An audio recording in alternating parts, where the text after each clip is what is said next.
alguns. Na Flávia, acho que está com o microfone.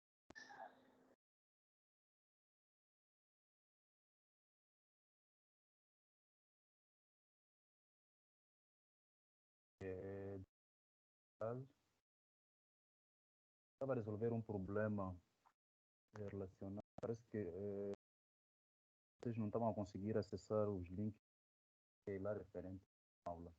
Da última aula. Para resolver.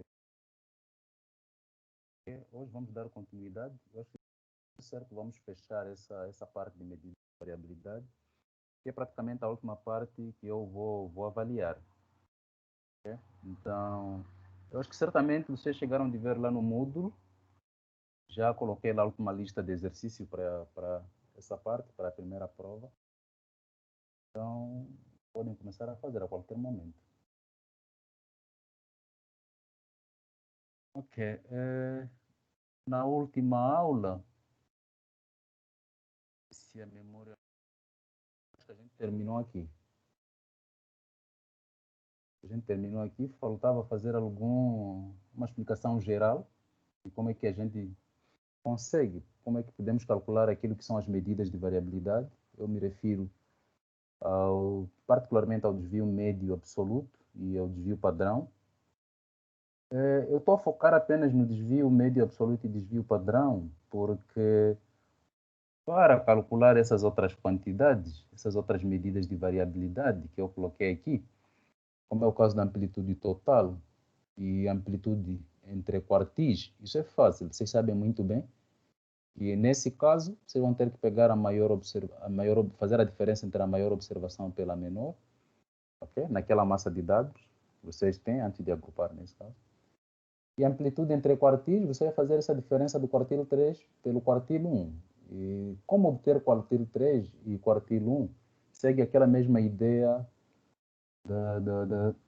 das aulas anteriores. Okay? E se forem a ver o material que eu postei lá no Moodle, eu fiz algumas mexidas.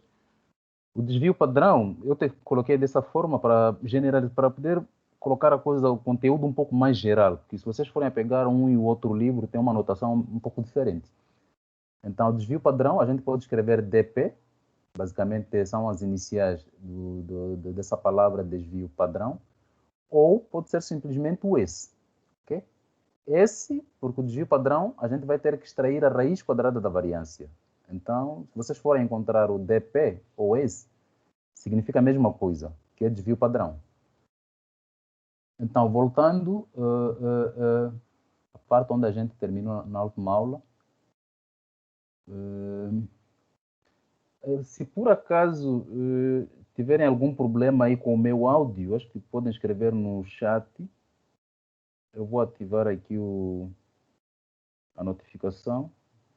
Então, escrevam lá no chat para ver se eu consigo corrigir atempadamente. Como a aula está sendo gravada, então é necessário que tudo saia exatamente como deve ser. Porque senão vocês vão assistir a aula e não vão conseguir entender nada. Na última aula terminamos aqui. E a ideia para a gente calcular aquilo que são as medidas de variabilidade, me refiro ao desvio médio absoluto e ao desvio padrão, no caso em que os dados estiverem agrupados em classe, basicamente segue a mesma regra que a gente usou para calcular a média aritmética, ok?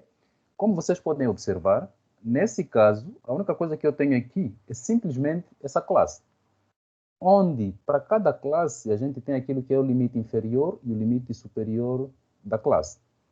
Então, o primeiro passo é, naturalmente, calcular aquilo que é o ponto médio da classe. Então, o ponto médio que eu vou chamar de xi vai ser pegar o limite inferior mais o limite superior, dividir por 2. E isso vale para todas as classes. Okay? E, como eu disse, já venho falando isso desde a primeira parte da matéria, sempre que a amplitude da classe for a mesma, se vocês certificarem que cada uma dessas classes tem a mesma amplitude, então não precisa fazer muito trabalho, é só calcular o ponto médio da primeira classe E os pontos médios referentes às demais classes, às outras classes, é só simplesmente estar a somar para cada classe, vai pegando o ponto médio anterior, vai somando com a amplitude da classe. Ponto médio anterior, amplitude da classe. Ponto médio anterior, amplitude da classe. Isso se todas as classes tiverem a mesma amplitude. Porque no caso em que houver alguma variabilidade, ou seja, se houver alguma classe com uma amplitude diferente, essa regra não funciona. E como é que vão fazer? Vão ter que pegar cada um desses limites, vão ter que calcular o ponto médio passo a passo, pegando exatamente aquilo que são os limites inferior e superior de cada classe. Ok. Para cada classe está associada a uma frequência absoluta simples. Ok? Então, eu tenho a F1, que é a frequência, o número de ocorrência nessa classe, ou seja, o número de elementos ou observações que pertencem a essa classe, que são 6. Também nessa outra classe são 6 e assim sucessivamente. Então, o que eu vou fazer? Dependendo da fórmula que eu estou interessado em usar para calcular aquilo que é a minha variância, eu posso computar essas quantidades. Lembrando que vocês podem computar essas quantidades se estiverem interessados em usar essa fórmula, okay? Onde tem essa dependência da soma de xi quadrado vezes aquilo que é a frequência de ocorrência de cada classe. Mas, se o objetivo for de usar essa fórmula aqui, que é basicamente pegar a diferença de cada valor observado em relação à média, aí vocês não precisam colocar essa coluna. Okay? Vocês vão diretamente na coluna que vocês têm interesse em calcular. Ok? Então, mas, de forma geral, eu acabei colocando toda essa abordagem numa mesma tabela, mas não quer dizer necessariamente que vocês precisem fazer uma tabela assim contendo todos esses valores. Vocês vão colocar exatamente aquelas colunas que vocês vão precisar usar para calcular a medida que vocês têm interesse em obter. Ok? Ok, mais uma vez, mesmo para dados agrupados em classe, a soma dos desvios médios relativos, não absoluto, aqui são desvios médios relativos, a soma é sempre zero. Então, para obter o desvio médio absoluto, eu vou calcular o módulo desses valores, ou o módulo dessa diferença, multiplicado pela frequência. Por coincidência, para esse caso vai ser o mesmo valor, ok? Porque aqui eu tenho xi menos x bar, tudo isso é como se fosse tudo isso elevado a 1, então não vai mudar praticamente em nada. Então, aplicando o módulo, todos esses valores que estavam abaixo da média têm sinal negativo. Então, mais no módulo vou ter valores positivos e agora posso somar. E a soma não vai ser zero. Por quê? Esse zero aqui é basicamente a neutralização, o efeito de neutralizar os valores negativos e os positivos. Todos eles acabam se cancelando. Diferentemente do que acontece aqui. Okay? Como todos os valores são positivos, eu tenho uma soma que não é igual a zero. Ok? Então, feito isso, eu já tenho o meu tamanho da amostra, que é 30. Então, o desvio médio absoluto vai ser simplesmente pegar essa soma, que é 56, e dividir pelo tamanho da amostra, que é 30. Então, feito isso, já temos aquilo que é o nosso desvio médio absoluto, que deu 1,87, arredondando isso. E no caso do cálculo do desvio padrão, dependendo da fórmula que a gente tem interesse em usar, se estivermos interessados em usar essa fórmula, é simplesmente pegar essa soma, que a gente já tem de graça aqui, e vamos dividir por n menos 1. Ok? Aquela fórmula para corrigir aquilo que é a variância. Mas, se a ideia for de usar essa outra fórmula, lembrando que essa variância aqui, a gente calculou usando essas quantidades. Okay? Eu escolhi, nesse caso, eu estou a colocar as duas fórmulas em simultâneo. Então, quando vocês estiverem a fazer aquilo que é a lista de exercícios, vocês vão escolher apenas uma única fórmula e vão trabalhar com ela, ao vosso critério. Então, usando a segunda fórmula, eu simplesmente vou pegar essa soma de xi ao quadrado por fi e vou subtrair por n vezes aquilo que é a média. Ok? Lembrando que eu não precisei calcular a média aqui, porque essa quantidade eu já calculei no tópico ou na aula em que a gente estava a falar daquilo que eram as medidas de tendência central. Ok? Então, feito isso, aplicando qualquer uma dessas fórmulas, a gente tem que o grau de variabilidade é de 5,66. Ok? E nisso, o meu desvio padrão, que vai ser a raiz quadrada de S quadrado, ao invés de colocar dp, eu podia colocar o S. Ok? Tanto faz. O meu desvio padrão vai ser a raiz quadrada da variância, que é essa quantidade. Observem que a unidade de medida da variância é segundo ao quadrado, porque esse exemplo é referente ao tempo que 30 crianças levavam para identificar uma determinada figura. E esse tempo está mensurado em segundos. Ok? Então, eu tenho aqui a variância que está em unidade, aquela unidade do tempo, que é segundo ao quadrado, mas eu preciso interpretar essa quantidade. Mas, para eu interpretar essa variabilidade, para eu analisar o quão dispersos estão os dados, há necessidade da gente reduzir aquilo que é a escala de medida, okay, da variância para a escala dos dados originais. Porque a escala de medição dos dados originais é segundo. Então, para eu fazer isso, tenho que aplicar a raiz quadrada. Então, vou aplicar a raiz quadrada aqui e eu vou ter que o meu desvio padrão vai ser 2,38 segundos. Ok? E, por sinal, usando aquela propriedade, é maior que o desvio médio absoluto. Okay? E outra coisa, se alguém tiver alguma dúvida, é só ligar o microfone e apresentar a dúvida. Okay? Não deixem a dúvida passar. Porque essa aula é diferente das outras aulas que eu gravava. Agora, como a aula é online, então, caso alguém tenha alguma dúvida, é só ligar o microfone, apresentar a dúvida e eu depois a gente vai seguir. Ok, então, sempre que a gente tiver dados agrupados em classe, o procedimento é esse. Primeiro vamos calcular o ponto médio e de seguida vamos calcular essas quantidades, dependendo daquilo que é a medida que você quer obter. Okay? E a fórmula que você quer usar, no caso da variância. Ok, vamos recorrer a um outro exemplo de dados agrupados, mas desta vez os dados não estão agrupados em classe. São dados agrupados de forma pontual. Isto é, a gente tem esse conjunto de dados, okay? Onde a variável é de natureza quantitativa discreta, porque o xi assume valores inteiros, que é 1, 2, 3 e 5. Para cada uma dessas categorias, ou cada um desses valores, está associado àquilo que é a frequência, o número de vezes que esse valor aparece, o número de repetições. Ok?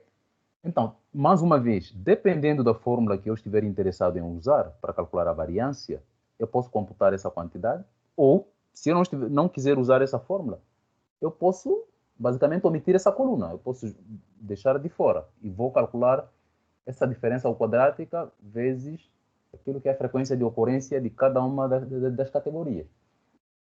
Então, a média para esse exemplo também já foi calculada.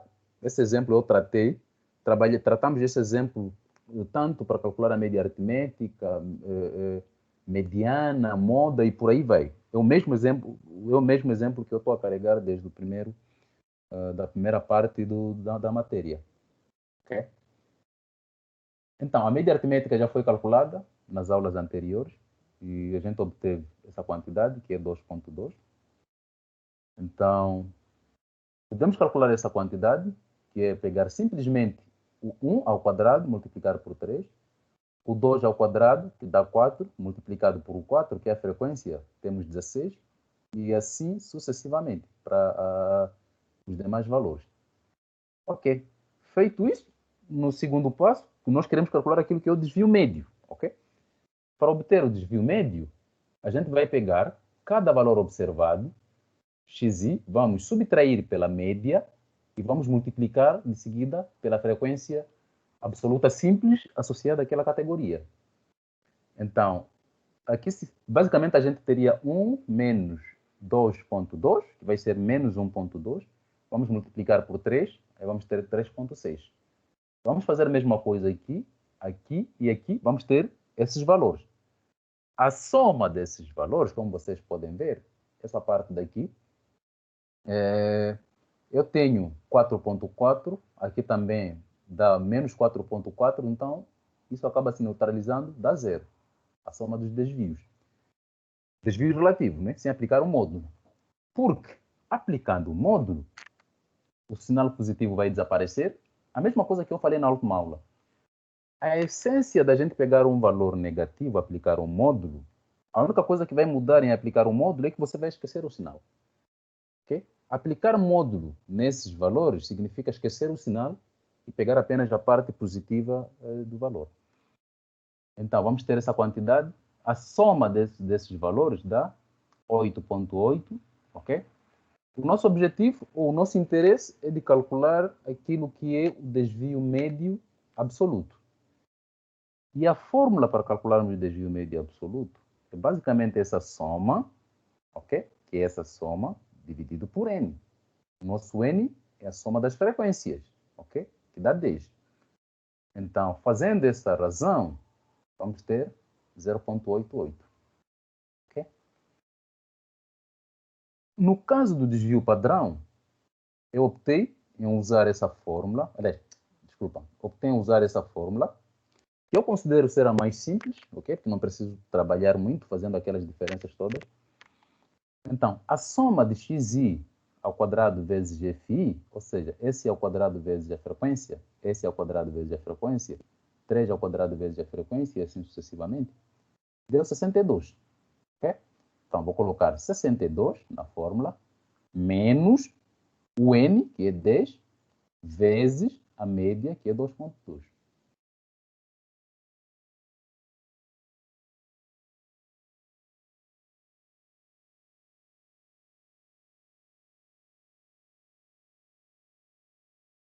Um ponto 1,51. Então, naturalmente que eu tenho 1,51 unidade de medida ao quadrado, ok? Qualquer que seja a unidade de medida para essa variável. Então, aplicando a raiz quadrada, a gente consegue reduzir essa unidade de medida para a mesma unidade que os dados originais. Então, feito isso, eu tenho esse valor que é o desvio padrão. Agora posso usar esse desvio padrão para analisar ou interpretar aquilo que é o grau de variabilidade. Okay? E só para focar num ponto, quando a gente fala de variabilidade nos dados, nós estamos a tentar, em outras palavras, falar aquilo, ou seja, mensurar aquilo que é a distância de cada uma das observações em relação à média. Ou seja, o quão esses elementos, o quão essa massa de observações estão distantes da média. Okay? Então, naturalmente, para um conjunto de dados, o mais desejável é que a gente tenha pequena variabilidade. Okay? Por exemplo, imaginem, por exemplo, se eu for, se a gente fizesse um exemplo aqui daquilo que foi a vossa pontuação na primeira lista de exercícios, por exemplo. O mais desejável é que a variabilidade, ou seja, a pontuação que os estudantes tiveram na primeira lista, ela seja mais densa ou mais homogênea, ou seja, que, que a pontuação esteja mais próxima de um estudante em relação ao outro. Porque se houver muita discrepância, ou seja, se houver muitos estudantes com notas muito abaixo, outros notas muito acima da média, aí o grau de variabilidade, a gente diz que existe uma variabilidade muito alta. Mas não é isso que a gente quer. O desejável, naturalmente, deixa-me autorizar alguém aqui, o desejável é que a variabilidade seja relativamente pequena, ok? Entre as observações.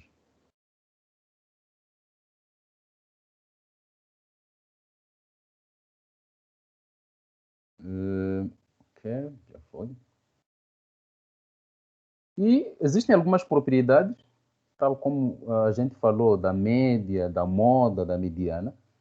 Aquelas propriedades que a gente aplicou lá, se transformarmos uma variável, o que vai acontecer com a variância, acontece aqui também. Mas, para esse caso, eu acho que vocês não precisam perder muito tempo mostrando.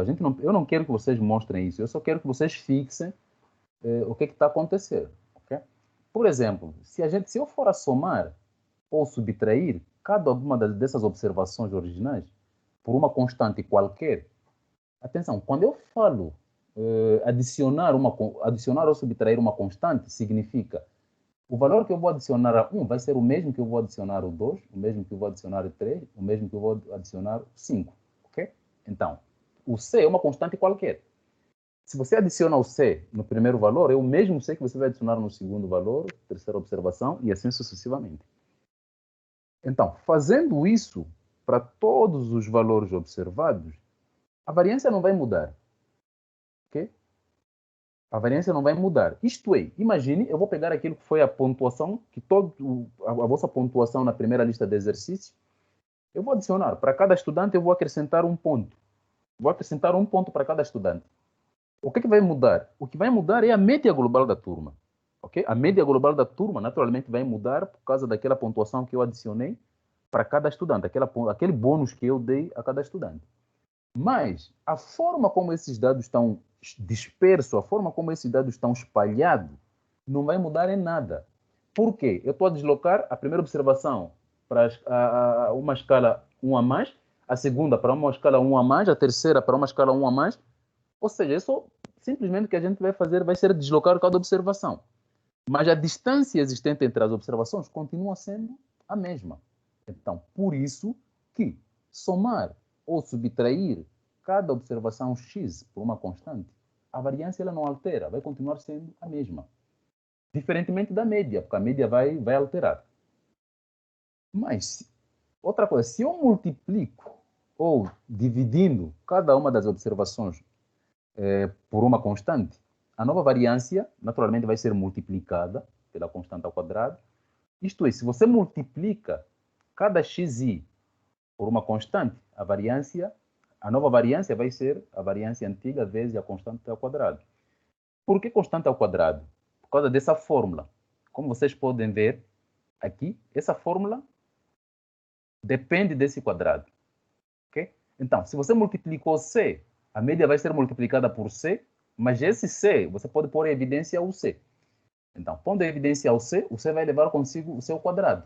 Então, o C há de vir aqui C ao quadrado, e essa acaba sendo a nova variância. Ou seja, a nova variância vai ser aquele C ao quadrado que você tirou, vezes a variância antiga.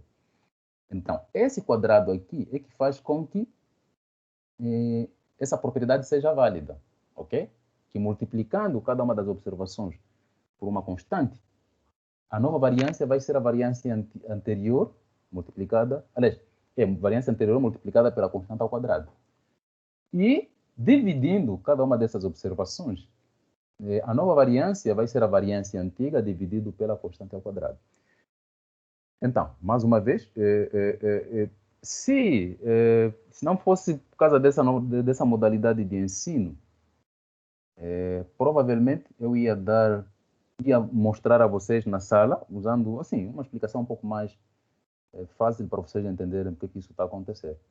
Mas o que eu quero agora é que vocês consigam fixar isso, tenham apenas uma ideia do que vai acontecer sempre que a gente transforma uma variável. Okay? E em alguns estudos, a transformação de variáveis ela é importante. Okay? De alguma forma, quando a gente tem dados com uma variância muito alta, a gente pode transformar simplesmente dividido pela constante, essa constante C, a gente consegue reduzir aquilo que é a variabilidade. Então, essa é uma das importâncias da gente fazer essa transformação de dados. Ok? Mas acontece que a transformação, ela de alguma forma vai afetar naquilo que são as medidas que a gente está a calcular. Okay? Eu me refiro às medidas de tendência central, medidas de variabilidade e por aí vai. Qualquer transformação que a gente for a fazer nos dados originais, isso vai afetar aquilo que são as medidas estatísticas que a gente calculou. Então, aqui a desvantagem de usar a variância foi aquilo que eu sempre venho falando, que a variância ela tem escala de medida, ok, ao quadrado, que que acaba não sendo aquilo que é a escala original dos dados, e para tal a gente precisa aplicar uma raiz quadrada para transformar essa variância que está mensurada numa escala quadrática para a escala padrão dos dados originais. Okay? E a medida que vai nos fornecer fazer isso é o desvio padrão. Okay? Então, a variância tem essa desvantagem de estar mensurada numa escala diferente da escala dos dados, mas a gente consegue reduzir ela para a escala original dos dados aplicando a raiz quadrada. Okay? Então, essas medidas todas que eu falei, Aqui, desde o desvio médio, desde a amplitude interquartílica, desde o desvio médio absoluto, desde a amplitude total, desde o desvio padrão ou a variância. Todas essas são conhecidas como medidas de variabilidade absoluta. Okay? Mas, na prática, o que acontece? Na prática, não é recomendável que a gente faça uma interpretação dos dados usando aquilo que é o desvio padrão. Isto é, imaginem que eu quero comparar aquilo que é o desempenho, eu vou aplicar uma prova do nível médio, ok? Eu vou aplicar uma prova, por exemplo, aplico uma prova para vocês, uma prova referente para estudantes do nível médio, por exemplo. Então, eu vou comparar aquilo que foi o vosso desempenho e o desempenho de um outro grupo de estudantes que ainda estão no nível médio. Isto é, eu tenho dois grupos de estudantes. Estudantes do nível médio e o outro grupo são estudantes universitários, que são vocês, nesse caso. E eu vou aplicar a mesma prova nesses dois grupos. O que a gente espera ter? Naturalmente, dependendo daquilo que vai ser o conteúdo e dado aquilo que é o grau de informação, o nível de informação que vocês têm agora, comparado com o estudante do nível médio, espera-se que a vossa pontuação ela seja um pouco mais consistente, ok? Ou seja, que vocês consigam ter uma pontuação um pouco mais alta, que seja uma pontuação um pouco mais concentrada.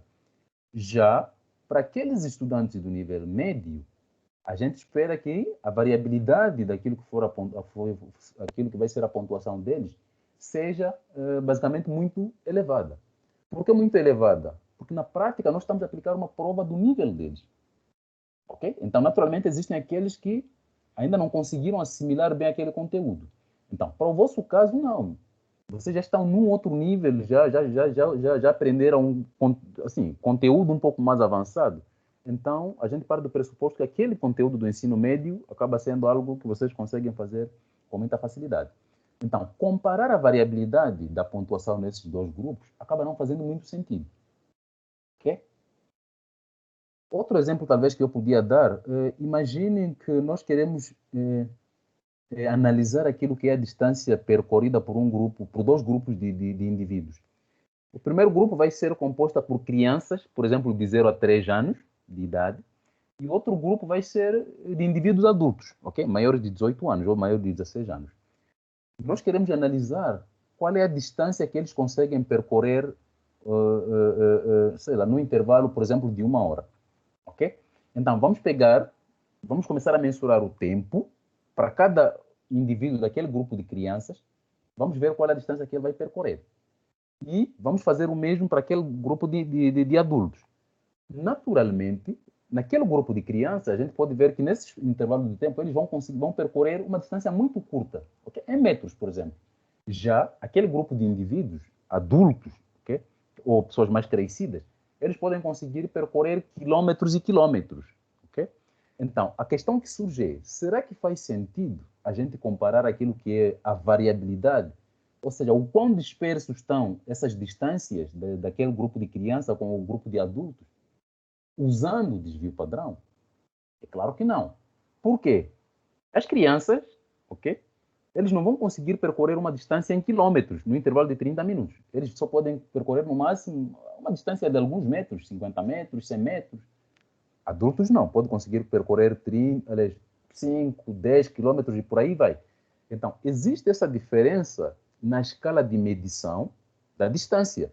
O grupo de criança tem uma escala de medição que é metro, o grupo de adultos tem uma outra escala de medição que é quilômetros.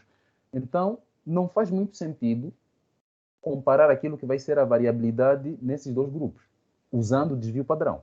Por quê? Porque o desvio padrão, como vocês puderam ver, apesar da gente conseguir reduzir aquilo que é a escala para a escala dos dados originais, mas ele depende da escala de medição dessa variável.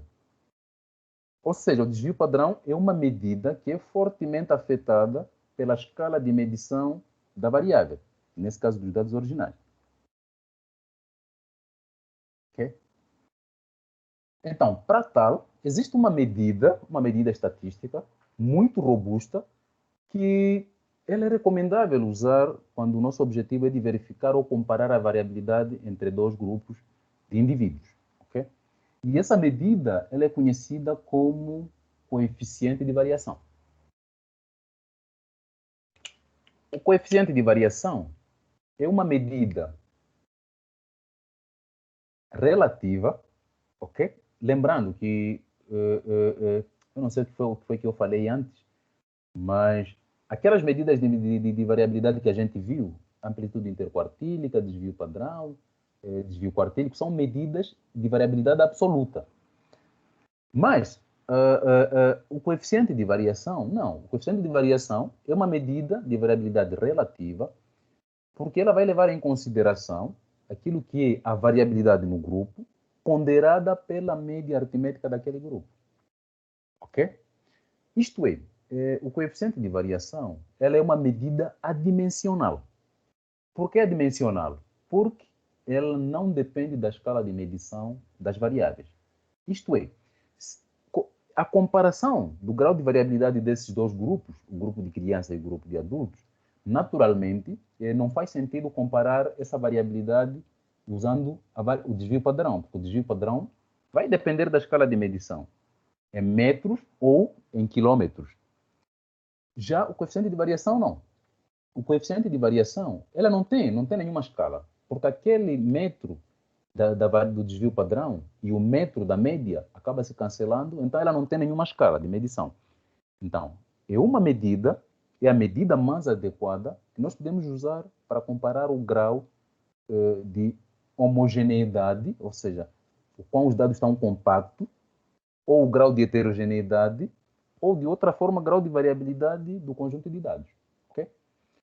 Então, sempre que eu for a pedir para você analisar o grau de variabilidade, ou grau de espalhamento dos dados, vocês devem se lembrar sempre que a medida mais exata ou a medida mais correta da gente usar para fazer essa comparação é o coeficiente de variação, ok? Porque ele é uma medida adimensional. Adimensional que não depende da escala de medição dos dados, ok?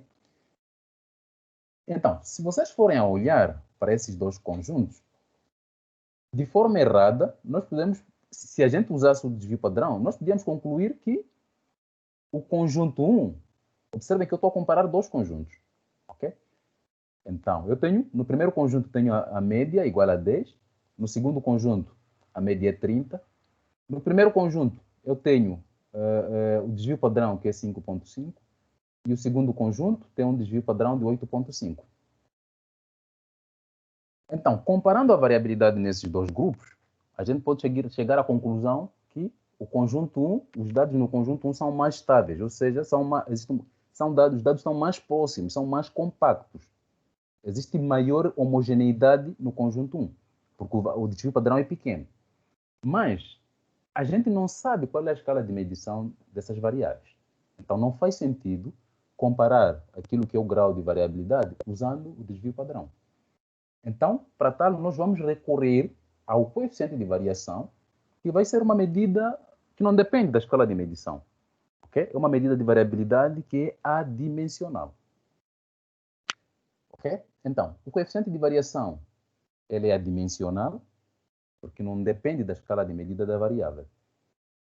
Okay? E essa característica, esse fato dela ser uma medida adimensional, potencia ou favorece essa medida nas situações em que nós temos o objetivo de comparar aquilo que é o grau de variabilidade de dois ou mais conjuntos de dados. Então, existem várias medidas de coeficiente de variação, como é o caso deste, que é o coeficiente de variação de Pearson, que, por sinal, é uma das medidas de variabilidade relativa mais usada, e ela basicamente é dada por essa razão. Isto é, eu vou pegar o desvio padrão, vou dividir pelo módulo da média e vou multiplicar por 100. Por que eu vou dividir pelo módulo da média? Porque a média aritmética, em algumas situações, ela pode ser negativa. Por exemplo, imagine se a variável for temperatura, por exemplo, ok? Nos países onde a temperatura é muito baixa. É natural a gente que em algumas situações nós podemos ter uma média das temperaturas que assume um valor negativo. Então, não faz sentido a gente calcular um coeficiente de variação que tenha um sinal negativo. O coeficiente de variação é uma medida de variabilidade. E essa medida deve assumir sempre um valor positivo. Então, naturalmente, a gente sabe que o desvio padrão ele sempre vai ser positivo, porque vai ser a raiz quadrada da variância, então sempre vai ser positivo. A única restrição que a gente tem que colocar é na média. A gente tem que colocar um módulo, ok? Para restringir que esse coeficiente de variação ele seja sempre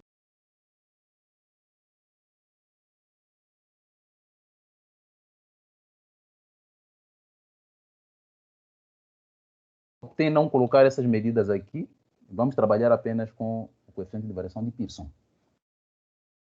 Ok, então, substituindo, observem que para esses dois conjuntos, nós temos a média e o desvio padrão, então eu posso calcular aquilo que é o coeficiente de variação, para ver qual dos grupos apresenta maior variabilidade. Então, para o grupo 1, eu tenho o desvio padrão que é 5,5, aquele grupo que aparentemente, eu disse que de forma errada nós podíamos afirmar que é o grupo que é mais homogêneo, que não é verdade. Então, calculando o coeficiente de variação, dá 55%. Okay? Já no segundo grupo, fazendo a mesma ideia, a gente tem um coeficiente de variação de aproximadamente 28,3%. Então, eu não sei se ficou claro para vocês o quão enganoso é a gente usar o desvio padrão para comparar a medida de variabilidade. Então, o conjunto 2 é que tem maior desvio padrão. Mas acontece que, ao mesmo tempo, esse conjunto tem maior valor da média. Então, essa medida de variabilidade, ela acaba neutralizando aquilo que é o efeito da escala de medição da variável, ou da unidade de medição da variável. Por quê? Se eu estivesse a falar de distância, eu aqui teria essa distância em quilômetros, a média também estaria mensurada em quilômetros, então eu cancelava quilômetro, quilômetro, o coeficiente de variação não ia depender de nenhuma escala de medição. Então, como conclusão, o grupo que apresenta mais, que se mostrou ser mais estável ou mais compacto, ou mais homogêneo, é o segundo grupo, apesar de ter uma variância maior, aliás, um desvio padrão maior. Okay? Porque esse desvio padrão, esse efeito vai ser neutralizado com o efeito da média. Então, é dessa maneira que a gente vai calcular o coeficiente de variação. Ok, a interpretação ou a classificação do coeficiente de variação, de forma geral, é essa. Um coeficiente de variação que está abaixo de 10%, que é o desejável, a gente diz que temos uma variabilidade baixa.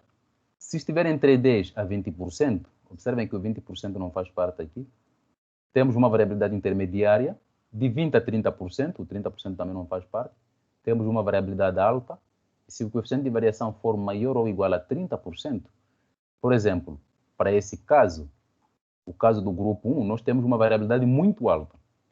No caso do grupo 2, que é 28,3, ele cai nessa faixa. Então, nós temos uma variabilidade alta.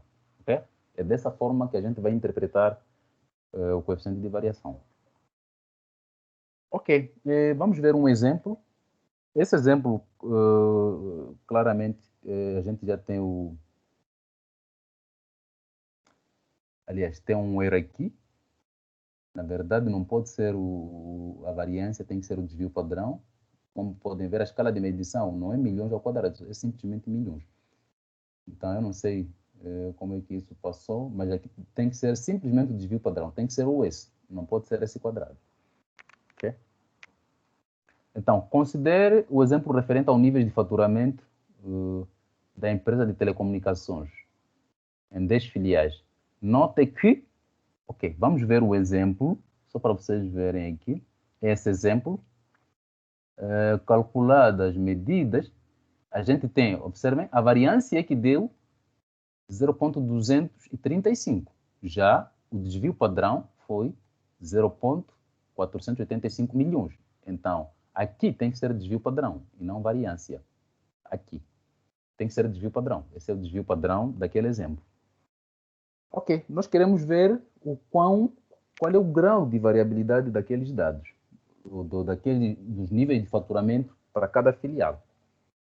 Para tal, é só uma questão de vocês colocarem os valores nessa fórmula. Então, eu tenho o desvio padrão, que é 0,485 milhões de reais. Eu vou colocar aqui. Tenho a média, que é 1,92 milhões de reais. Esse milhões de reais e milhões de reais vai cancelar. Eu vou ficar com essa quantidade, que dá 25,26%. Então, temos uma variabilidade alta, ok? Entre os níveis de... Existe uma diferença alta entre o nível de faturamento de cada uma daquelas filiais que estão relacionadas à empresa de telecomunicações, ok? E, para qualquer que seja o outro exemplo que vocês se depararem, a ideia é basicamente essa. Primeiro você calcula a média aritmética, em seguida calcula o desvio padrão e coloca na fórmula, vai encontrar um valor e interpreta. Acabou. É essa medida que a gente vai usar, que vocês devem usar em todo lugar para comparar a variabilidade nos dados. Mesmo nas vossas monografias, se vocês tiverem interesse em comparar o grau de variabilidade dos dados, usem o coeficiente de variação, que é a medida mais recomendável para a gente comparar esse tipo de variabilidade. Ok, e a última parte dessa aula, eu vou falar do score Z, ou simplesmente score padronizado. O que é o score Z? O score Z é uma medida, uma outra medida de variabilidade, variabilidade pertence à classe das medidas de variabilidade relativa, ela está juntamente com o coeficiente de variação nessa classe. E o que ela faz? Ela vai me fornecer o quão uma determinada observação está acima ou abaixo da média em termos de desvios padrão. Isto é, imagine aquilo que... Eu vou pegar o mesmo exemplo daquilo que foi a vossa pontuação na primeira lista de exercícios. Naturalmente que existem alguns estudantes que tiveram uma pontuação abaixo da média, ou seja, eu vou pegar a pontuação de todos os estudantes, vou pegar a pontuação da Ana, do Antônio, do Alberto, do Bento e por aí vai. Vou calcular a média dessa pontuação, vou calcular a variância dessa vossa pontuação e eu vou pegar, de forma aleatória, um estudante qualquer, ok? Vou pegar a Ana, por exemplo. Qual foi a pontuação da Ana na primeira lista de exercícios? Então, eu vou fazer essa comparação.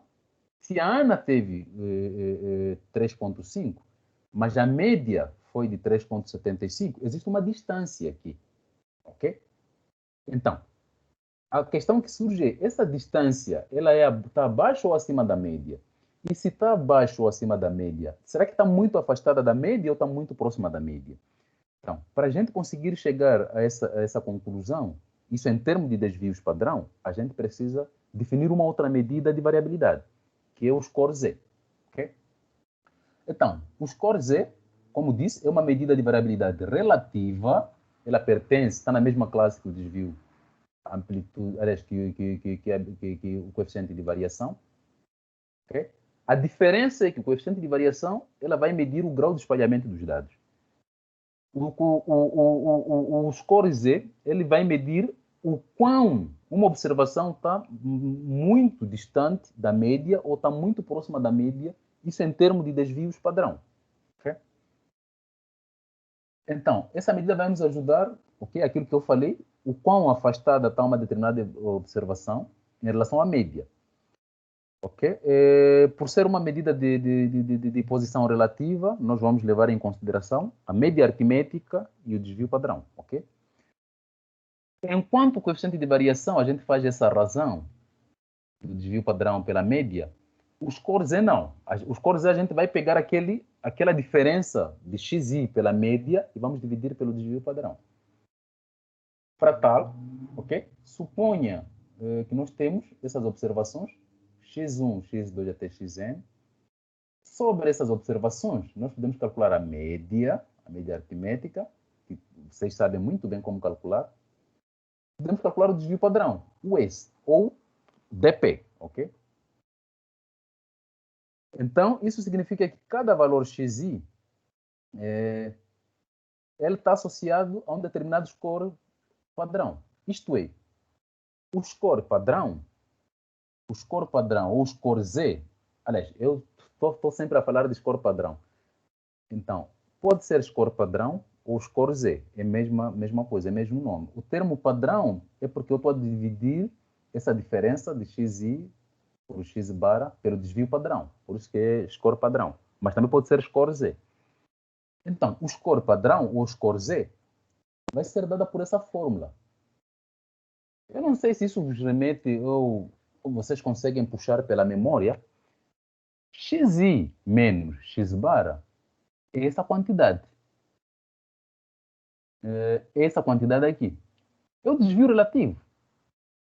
O desvio de cada valor observado em relação à média. Xi menos x bar. Então, a única coisa que muda é que ao invés de eu dividir isso por n, como essa parte, por exemplo, eu vou dividir pelo desvio padrão. Que é isto aqui. E esse é o desvio padrão dos dados. Ok?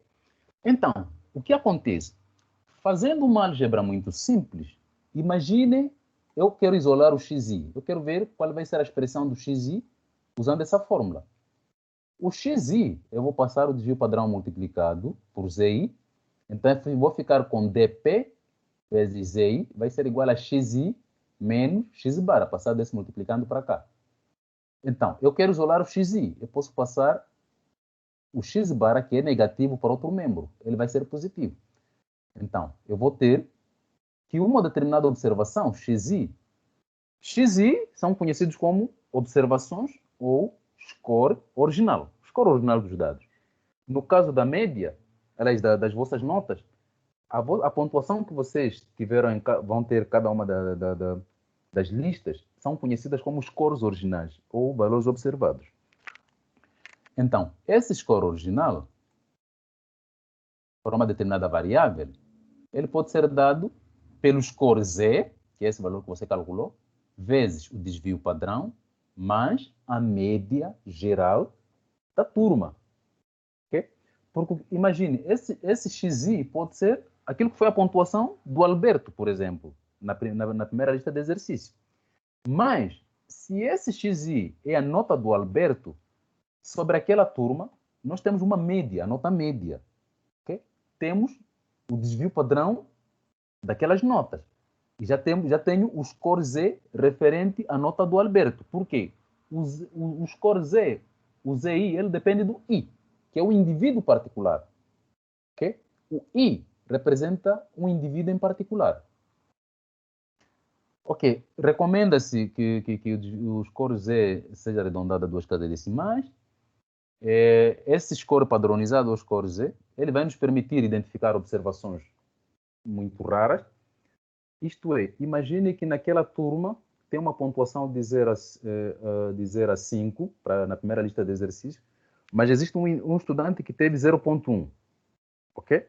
E a média está em torno de 3. Essa observação, se ele for o único, temos a menor observação, 0,1, mas depois a segunda menor observação começa de 4 para lá. Então, essa observação que está muito afastada, a gente diz que é uma observação valores raros, porque ela está muito afastada da média. Okay? Então, a interpretação desse score Z, a gente diz que ela está a ZI, okay? Desvios padrão da média. Isto é, de forma geral, a interpretação desse score Z, ou score padrão, a gente vai dizer que o score Z, que assume o valor ZI, pode ser interpretado como sendo um número de desvios padrão, ok? Que xi, que essa observação original, está afastada da média. Isto é, um score padrão, vamos lá supor, para um indivíduo 1, um score padrão, a gente já calculou o valor do score padrão usando essa fórmula, e a gente obteve 1,2. Isso significa que esse indivíduo 1 em particular, ele está a 1,2, desvios padrão, okay? Ele está a 1,2 desvios padrão acima da média. Por que acima? Analisando a diferença, se essa diferença for negativa, xi menos x bar for negativa, significa que essa observação está abaixo da média, porque ela é menor que a média. Então, mas se essa observação for aliás, se essa diferença for positiva, significa que essa observação XI ela está acima da média. Okay? Então, por isso, um valor Z de um valor Z positivo significa que a observação X1 está acima da média. Nessa quantidade, 1,2 desvios padrão. Por outro lado, uma observação Z2 de menos 0,5 tem um valor negativo, significa que XI é menor que a média. Isto é, XI2, que foi a observação que gerou o Z2, ela está a 0,5 desvios padrão abaixo da média. Ok? Ele está...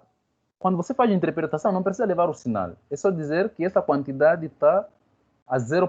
Aliás, essa observação está a 0,5 desvios padrão, mas como o sinal é negativo, então está abaixo da média.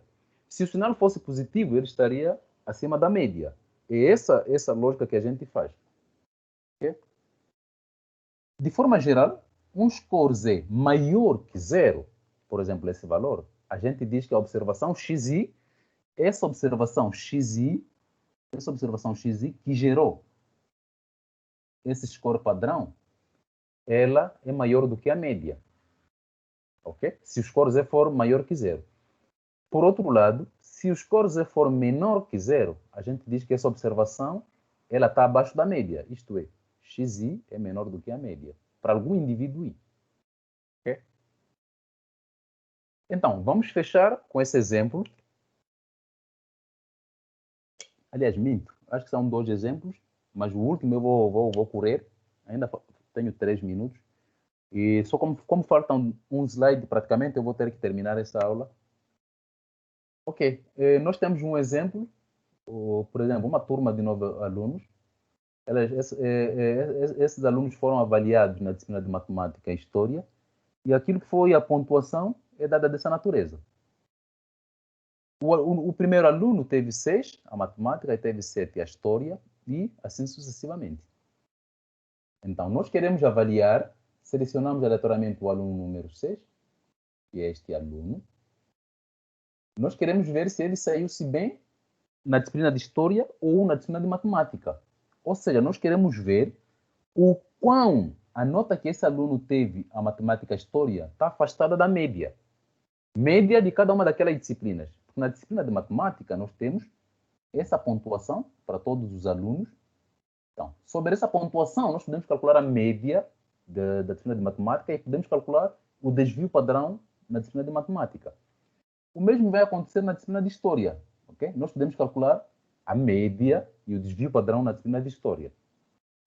Feito isso, eu parto do pressuposto, não, eu sei que vocês sabem muito bem como calcular a média e o desvio padrão para cada um desses grupos. Então, nós temos a média para a matemática, é só somar tudo isso, dividir por 9, temos 5,66. A média para a história temos 7,67. O desvio padrão para a matemática temos, calculado usando aquelas fórmulas, temos 1,59. E para a história temos 1,58. Ok? Então, essas são as medidas que eu preciso para calcular aquilo que é o score padrão.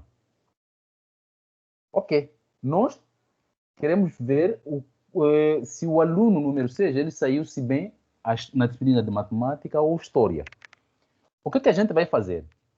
Observem que na disciplina de matemática esse aluno teve uma pontuação de 3. Então eu vou colocar 3, que é a observação, ou a nota que esse aluno teve na disciplina de matemática. Vou subtrair pela média da disciplina de matemática, a média foi 5,66, e vou dividir pelo desvio padrão na disciplina de matemática, que foi 1,59. Então, o score padrão deu menos 1,61. Isto é, significa que esse aluno está a 1,61 desvios padrão abaixo da média, ou seja, ele está... Eu tenho uma média, a média está em torno de 5,66, ele está muito distante, ele teve uma nota muito baixa, por causa do sinal. Por outro lado, na disciplina de História, eu vou pegar a nota que esse aluno teve, que é 7, vou subtrair pela média, a média que os alunos tiveram naquela disciplina de História, que foi 7,67, e vou dividir pelo desvio padrão, que foi 1,58. Também tem um valor negativo, o score Z, mas observem que a distância entre a nota que ele teve e a média da turma não é muito grande. Diferentemente da disciplina de matemática, que teve 3 e a média é de 5,66. Ok? Então, qual vai ser a nossa conclusão? A nossa conclusão é que o aluno 6, em particular, ele saiu-se bem na disciplina de História. Ok? Porque, apesar dele ter uma pontuação que está abaixo da média, essa pontuação não está muito distante da média comparando com a nota que ele teve na matemática. Ok? Ele está abaixo, claro, mas não está tão afastado quanto a nota que ele teve na matemática. Então, o que é que isso quer dizer? Significa que o aluno, na disciplina de História, ele a pontuação dele foi de 0,42 desvios padrão abaixo da média. Abaixo, porque eu tenho esse sinal negativo. Ok? Então, se a gente for a fazer uma comparação, significa nós temos que ver qual dos valores do score Z está mais próximo da média. Ou está mais próximo do zero. Naturalmente, é o score Z referente à História, que está mais próximo de zero. Então, se a nota do aluno esteve mais próximo da média, então ele não foi tão mal assim, na disciplina de História. E a gente pode fazer a mesma coisa para aqueles dados referentes ao nível de faturamento. Eu acrescentei uma observação aqui, que foi 4, por isso a média variou, mudou, comparando com aqueles dados originais, e o desvio padrão também variou. Então, para cada nível de faturamento, eu calculei aquilo que foi o score Z. Tenho o score Z negativo, significa que os níveis de faturamento daqui, daqui até essa categoria, eles estiveram abaixo da média. A média é 2,109. Então, daqui para lá, eles estiveram abaixo da média, por isso eu tenho o score Z negativo. E daqui para cá, eu tenho um score Z positivo. Ok? Porque essas observações estão acima da média. Mas tem uma observação que me chama a atenção, que forneceu um score Z de 2,43. Isto é, essa filial, particularmente, usando aquela interpretação que a gente viu aqui, ela tem um score Z que está fora desse intervalo. Então, aquela filial tem nível de faturamento que praticamente a gente pode considerar como sendo como sendo níveis de faturamento assim, raros, né? Tem valores raros, aquilo que é referente ao nível de faturamento. Raros porque estão fora do intervalo menos 2 a 2, particularmente. Okay? Então, teve um boom naquilo que é o nível de produtividade. Ok, essa aula vai termina agora, aqui. Já terminamos a parte de medidas de variabilidade. Essa é a última parte que eu vou cobrar na prova. A lista de exercícios já está disponível lá no Moodle. Então, façam aquilo que são os exercícios. E se alguém tiver alguma dúvida, agora, pode apresentar antes de eu terminar a aula.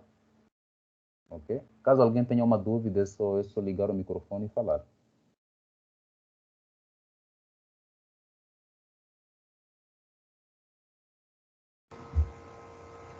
Professor, eu não estou conseguindo acessar o vídeo da última aula, de segunda-feira. Então, uma das colegas, acho que foi a Érica, ela mandou-me um e-mail e eu não sei o que estava acontecendo com o Microsoft Teams, mas eu consegui, já entrei lá no Moodle, já coloquei um outro link e depois ela me confirmou que já consegue acessar.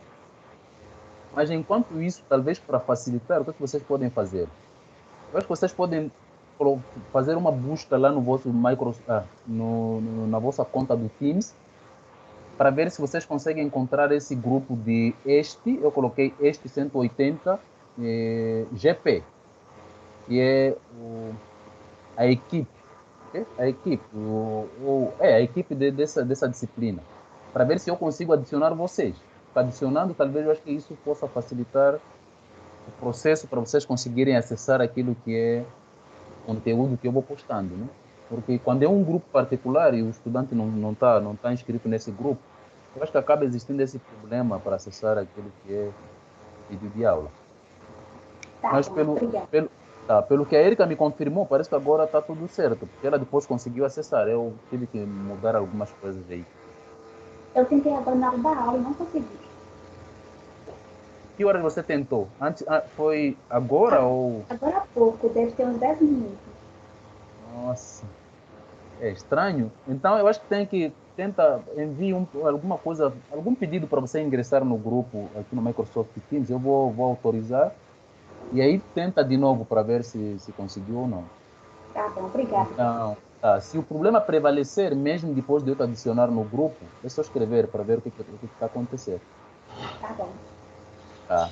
E essa mensagem vale para todos, né? Tentem reproduzir isso para os outros colegas. Tentem aceder à equipe de estatística 1 da vossa turma. Eu vou vos adicionar no grupo e talvez eu acho que isso vai resolver esse problema de não conseguir acessar as atividades no Microsoft Teams. E é isso.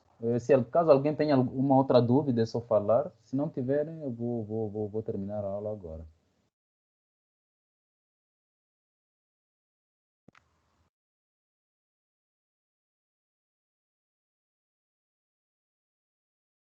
Ok, eu acho que ninguém tem mais dúvida, então a aula terminou. Qualquer outra dúvida também vocês podem escrever lá nos fóruns de dúvida que eu coloquei lá.